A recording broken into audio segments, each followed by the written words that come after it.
Yeah, scratch my nose. Ave Maria. Oh, God.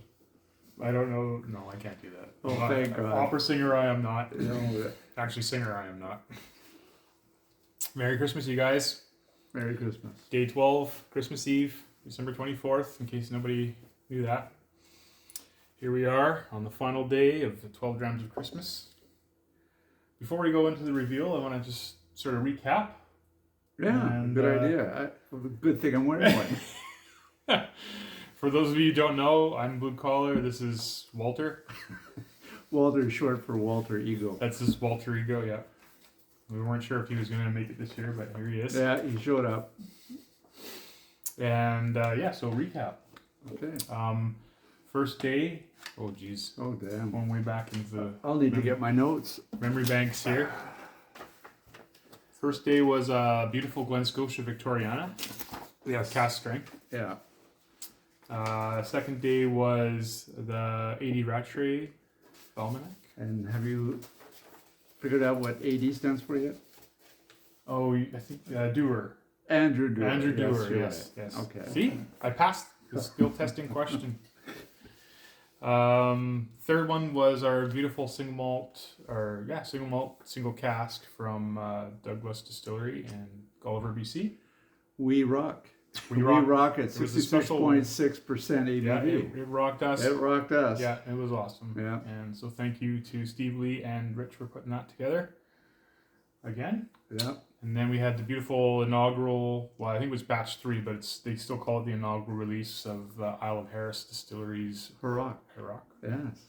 That was, well, I'm not going to say what it was, but it was, for me, good. It was enjoyed special. that. Yeah, it was special. And then we had Glenglassa Port Soy. Yeah. Also wonderful dram. And then we had a beautiful independent bottling expression from Lefroy Distillery called Williamson. It was a 9-year-old. One of the first women distillers. Bessie Williamson. Bessie Yeah. Williamson. And then we had a beautiful blend from Adelphi, and that was called McLean's Nose. One thing I forgot to mention on that day, actually, though, is McLean's. One of the reasons I chose that whiskey is because it actually won all kinds of awards on the online Scotch Whiskey Awards. And for those of you who don't know about the online Scotch Whiskey Awards, I definitely highly recommend checking it out because it's a whiskey awards that's put together by a bunch of YouTubers, basically, like online whiskey community, and they're the ones that choose the winners. And so it's basically like the voice of the people. And I found that it was really entertaining to watch the online whiskey awards and to try the whiskeys that won the highest accolades, and it was a lot of fun. So this one won all kinds of awards in the online. I do have a Charles MacLean short story. Okay. Very short story. Okay. When we were preparing for the book, I contacted Charles and asked if we could use or get permission to use his tasting wheel in the book. And so he asked, what's the book about? And so I told him that it's called Nosing and Tasting the Water of Life, but it's about food pairing with whiskey.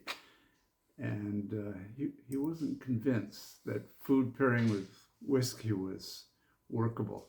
He said you pair it with wine. I was appalled, but I explained how it is and what we were doing, and sure enough, since then we've seen a lot of distilleries now introducing food pairing. Are you suggesting that we should take credit for that? I'm in. I'm totally game to take credit for that. I think I have my hat on backwards. I think that's why it looks stupid. We were pioneers. I think we were pioneers in the whiskey tasting yes, we were. Adventure. Here in London, BC. I know, you don't know where that is. You think it's London, Ontario, or London somewhere else. I think our book was a New York Times bestseller, wasn't it?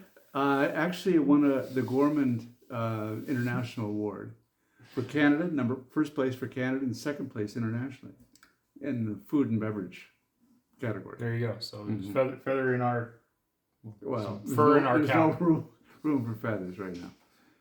Anyway, we digress. Yep. So that was McLean's Nose. What was after that? Oh, Get your notes out again. Oh, right. McLean's Nose. And we had a beautiful independent bottling of Kalila, Mm-hmm. which was amazing. And then another independent bottling of Ben Nevis. And then we had a peated Glenallachie called Michael Tor, the sherry one. And then just yesterday we had beautiful cast strength Loch Lomond Inchmarin Strath exclusive. So yeah, so quite a lineup. That's right. You can't get this at every liquor store. Yeah, and I don't even think there's advent calendars out there that would have that many dingers in a row. So I hope you guys enjoyed it. And now it's time for the reveal for the final whiskey, the 2024 12 Drams of Christmas. And yeah, so this one holds a special place in all of our hearts. It's by far the most popular whiskey and favorite whiskey of all of us, and whenever we do tastings, it always ends up being the most popular as well. Can't say enough about it. It's Bruichladdich Octomore, and this particular one is the 14.2. It's bottled at 57.7% ABV, and it's 128.9 parts per million. Mm-hmm. Phenol parts per million. Phenol parts per million. Thank you. That's why I'm here. Yeah, nothing gets by you. Yeah, from the Island region. Pardon me, Isla region. Yeah. Bruichladdich is known as the progressive distillery. Mm-hmm. And what that means is they're constantly pushing the envelope and breaking down misconceptions about whiskey through their innovation and experimentation. All of the 14 series are 5 years single malts. And for this one, the barley was sourced in Caithness, Scotland, northern Scotland. So it's not from the Isla, as we might assume. It's from another source, and we'll see how that compares. Yeah, but everything that goes into Octomore is always 100% Scottish barley. This one is Concerto. And the difference between the 14.1 and the 14.2, and this is the reason why I chose this, the 14.2, is because it was matured in, or at least finished in, sherry and wine casks, and it's quite an interesting mix as well, because it's not just it's a Spanish sherry. There's a French wine with French oak in there as well, and there's also a Spanish wines as well. So a really interesting mix. So let me ask you a question. If Ardbeg is around 35 phenol parts per million, and Lagavulin and Lafroig are in that same range, 35, 45, how do we get to 128.9? Well, the funny thing about measuring the phenol parts per million is they measure it at the time of the drying, the kilning. So they dry the barley after it's germinated to kill the germination process, and the process of drying is done by burning peat, and so that peat impregnates itself into the barley, and that's when they measure the phenol parts per million. And you actually lose you lose a lot of the ppm in the distilling process. Mm-hmm. So it is that number is a bit subjective. But in our experience, when you've tasted an Ardbeg that's 35 ppm, mm-hmm. and then you go to drink something that's 128 ppm, you think this is going to be blow the top of your roof off. This is going to be almost undrinkable. But not the case. Yeah. So it's interesting. I kudos to Bruichladdich. They always put as much information as they possibly can out there for the drinker, and the ppm is definitely one of those things that it's good to know. But I would say don't judge a whiskey by its ppms. I agree. Yeah. Okay. Can we have a taste of it? Oh, I guess so. Oh, okay. Thanks. So there it is in the glass. Mm. Beautiful dark amber. Oh. So really getting those sherry notes.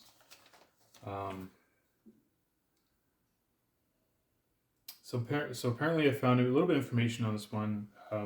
4 years in Oloroso, which was 40%. That leaves you with 1 year. Well, so I'll get to that. Okay. Okay, so 4 years in Oloroso. Amarone first fill. Okay. 16% of this whiskey was an Italian red wine cask.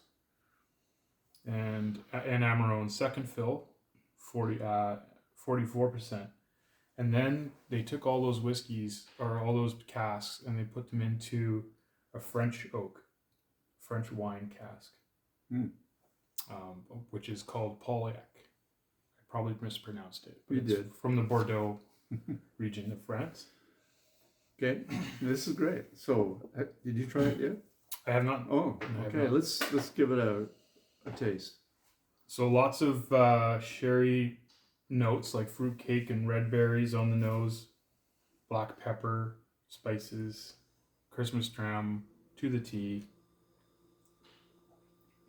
Wow.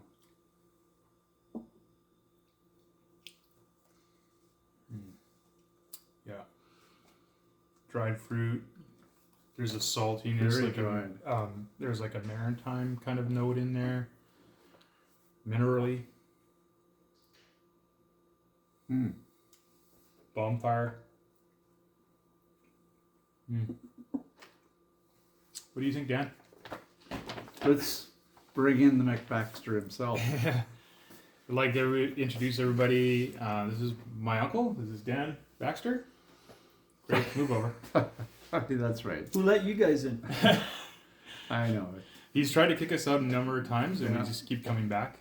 I just wanted to introduce you guys and say thanks, Dan, for You're letting welcome. us do our Absolutely. videos here. Absolutely. Merry Christmas, everybody. Yeah. And hope you guys see you guys in person in the new year, maybe, and at a whiskey tasting would be a lot of fun. And I hope you enjoyed the 12 Drams of Christmas. Chris, I'm here. bring your face over too. We're all here to wish everybody a Merry Christmas. My face back on the tree. Your face back on The tree that never did get decorated. I know. We're too busy. Fail. right. But yeah, we want to wish you guys, from Blue Collar to Scholar, we want to wish you guys a Merry Christmas and hope 2025 is a good one for you. And so long, Slanjaba.